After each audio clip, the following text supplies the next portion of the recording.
Hi everyone, welcome to Guru Sheetal channel, class 9 history, outbreak of the revolution is a topic from chapter French Revolution.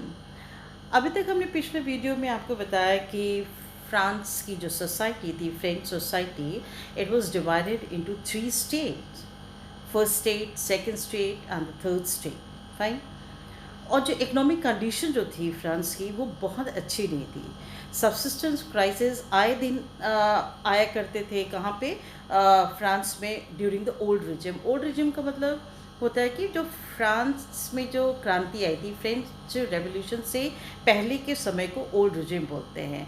और subsistence crisis में हालात जो है ऐसे हो जाते थे कि हाथ में पैसे नहीं होते थे ग्रेन्स खरीदने के लिए, अनाज खरीदने के लिए, और अनाज की सप्लाई भी उतनी नहीं होती थी जितनी डिमांड होती थी. तो भुखमरी, रॉयट्स, दंगे फसाद, इन सब के हालात बन जाते थे. There was an emergence of the middle class in the society during the 18th century in the France. उस वक्त ग्रेट फिलोसफर्स और थिंकर्स के जो आइडियाज़ हुआ करते थे ना, फ्रीडम के, लिबर्टी, इक्वलिटी के, इन सब बातों ने, उनके जो फिलोसफीज जो थी, उनके आइडियाज़ से लोग इन्फ्लुएंस थे, स्पेशली द थर्ड स्टेट के लोग जो थे. ठीक है, अब तक 18th सेंचुरी तक वो लोग काफ़ी अवेयर हो चुके थे कि उनके क्या राइट्स होने चाहिए, क्या मतलब कि फ्रीडम होना चाहिए, एक्सप्रेशन का जो है उनका पावर जो उसको दबा दिया गया था, वो बोल नहीं सकते थे. तो वो सब उनको चाहिए था. ठीक है, और 18th सेंचुरी का वो समय था कि जो revolutionaries, they were ready for the radical break from the old regime. तो वो मोनार्किज्म से आज़ादी चाहते थे. जिस तरह से मोनार्क काम कर रहे थे, डिक्टेटरशिप में थे. ठीक है, एक डिक्टेटर्स का रूल था जहाँ आज़ादी नहीं थी आम जनता को, तो वहाँ से वो आज़ादी चाहते थे. अब ऐसे में क्या था कि लुईस 16 जो थे, उनके जो ट्रेजर था, रॉयल ट्रेजरी, वो खाली हो चुकी थी. अब जो डे टू डे के जो उनके एक्सपेंसेस थे, फाइनेंशियल रिक्वायरमेंट थी, वो भी पूरी नहीं हो पा रही थी. क्योंकि पहले हमने वीडियो में आपको बताया डिटेल में कि किस तरह से वो लंबे लंबे वॉर्स में, और लोगों को मतलब कि लोगों से लोन भी ले लिया था दूसरे लोगों से. तो वो जो लोन पे जो 10% इंटरेस्ट लग रहा था, वो भी अब उनको चुकता करना था. और जो फाइनेंशियल रिक्वायरमेंट, अपने पॉम्प एंड शो, जिस तरह से वो बड़ा लैविश लाइफ लीड करते थे, वो रिक्वायरमेंट भी फुलफ़िल करनी थी. तो ऐसे में लुईस 16 जो थे, उन्होंने टैक्स इंक्रीज़ करने की सोची. लेकिन ओल्ड रेजिम के टाइम जो है, मोनार्क जो थे, उनके पास ये पावर नहीं थी कि वो अपने इच्छा अनुसार जो है वो टैक्स को इंक्रीज़ कर लें. ठीक है, तो ऐसे में जो मोनार्क जो थे, तो king was suppose to call the meeting of the state general. अब ये स्टेट जनरल क्या था? स्टेट जनरल जो है एक पॉलिटिकल बॉडी हुआ करती थी. The state general was a political body to which the three state of the French society, that is the clergy, the nobility, and the third state consisting of the peasants, landless laborers, business, and the merchant, sent their representative. Fine. ये तीनों states के representative जो है उनको बुलाया जाता था, उनकी मीटिंग होती थी, और वही वो उसी को स्टेट जनरल कहा जा रहा है. ठीक है. और ओल्ड रिजिम के टाइम या एंशियंट रिजिम के टाइम फ्रांस में किंग के पास ये पावर नहीं थी कि वो अपने इच्छा अनुसार जो है वो टैक्स बढ़ा ले. तो ऐसे में उसको सबसे पहले स्टेट जनरल की मीटिंग बुलवानी पड़ती थी, इन विच उस जहाँ पे ना उनको प्रपोजल रखा जाता था. ठीक है, किस चीज़ का? टैक्स का वो प्रपोजल रखा जाता था, उसको फिर कंसिडर करा जाता था, पास किया जाता था, तब जो है वो टैक्स सभी पे लगाया जाता था. सभी पे क्या? थर्ड स्टेट के लोग ही दिया करते थे. However the state general did not have the power to summon itself to the meeting. Only the king could decide when to call the meeting of this representative body. Fine. तो king ही बुलाता था इस meeting को.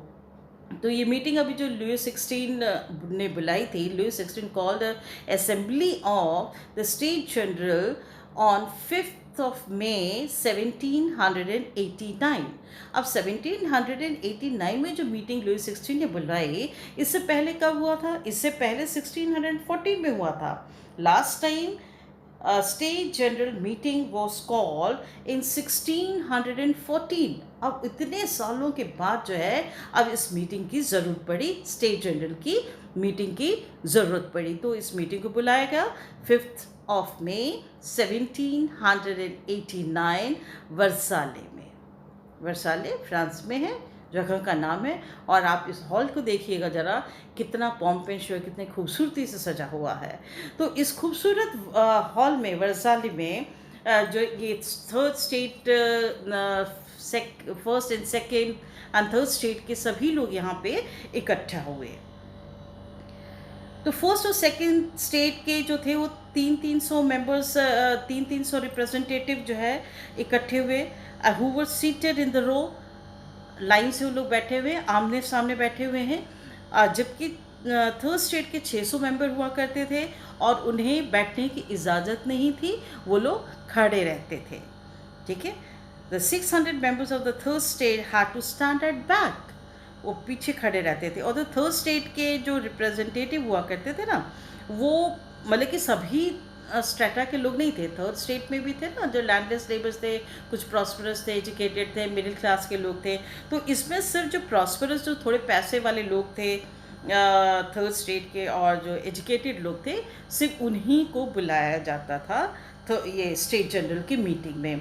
और जो landless labours थे या छोटे खेती मजदूर, ये पीजेंट्स हुआ करते थे, हाथ से काम करने वाले आर्टिशंस वगैरह, और जो लेडीज़ होती थी, महिलाएं, they were not at all allowed to enter in this assembly. लेकिन इस बार क्या हुआ था कि वो लोग आ तो नहीं सकते थे, और लोगों को नहीं बुलाया, और prosperous and educated member of the third state के लोग आए थे। तो देयर ग्रेवेंसेस, जो थर्ड स्टेट के लोगों को जो दुख था, दर्द था, देयर ग्रेवेंसेस और जो उनकी डिमांड थी, were listed in somewhat 40,000 letters. 40,000 letters जो है उन्होंने लिख करके दिए। 40,000 letter which representative have bought with them. जो 600 रिप्रेजेंटेटिव थे ना, वो 40,000 लेटर्स लेकर के आए थे, जिसमें डिमांड सी थर्ड स्टेट की, उनके दुख दर्द थे।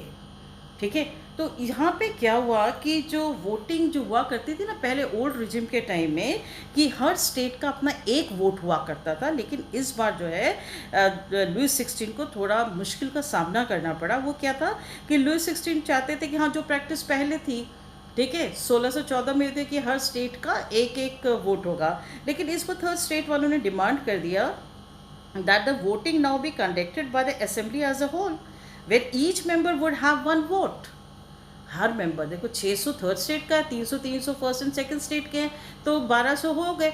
तो 1200 रिप्रेजेंटेटिव है, 1200 मेंबर्स है, 1200 जो है आपके क्या होने चाहिए, वोट होने चाहिए। अच्छा, ये ज़बरदस्त आइडिया कहाँ से आया?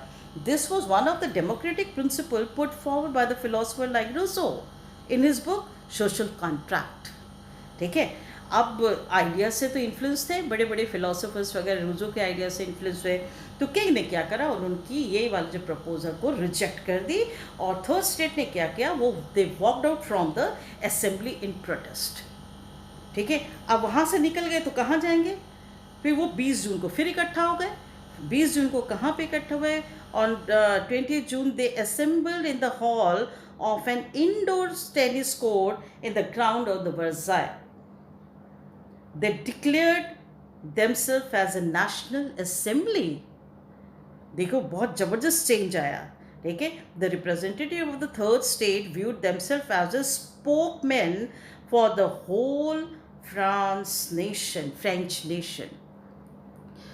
When Louis XVI refused to summon the joint session of the three states of the French society, the representative of the third state, वो काम उन्होंने पार्लियामेंट जो वर्साले में जो हॉल में जो थर्ड स्टेट की जो मीटिंग चल रही थी, वहाँ से वो लोग हट गए। ठीक है, दे वॉकड आउट। और कहाँ पे फिर सारे के सारे असेंबल हुए, कहाँ कन्वेन हुआ? टेनिस कोर्ट जो रॉयल पैलेस के पास में ही था। और वहाँ पे उन्होंने प्रोक्लेम किया themselves to be the National Assembly representing the whole French nation। और वहाँ पे उन्होंने कसम खाई, प्रॉमिस करा कि they will stay united, यहाँ से वो लोग नहीं हटेंगे।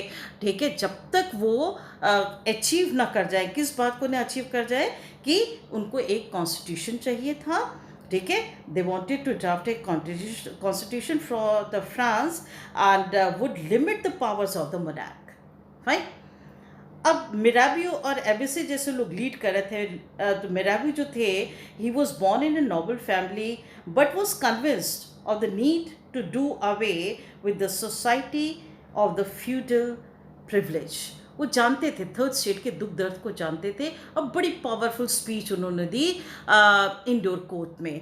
अब ये एबिसे जो थे, ये प्रोमिनेंट मेंबर थे नेशनल असेंबली के, और ओरिजिनली फर्स्ट स्टेट, ठीक है, clergy, he was a priest, ठीक है, फर्स्ट स्टेट को बिलोंग करते थे. और इन्होंने भी एक बड़ा इन्फ्लुएंशियल पैम्फलेट लिखा, what is third state. The representative of the third state assembled on 20th of June in the hall of the indoors court in the ground of the Versailles, and they declared themselves as a national assembly. Fine. Thank you for listening. Keep on reading the NCERT book. Thank you so much.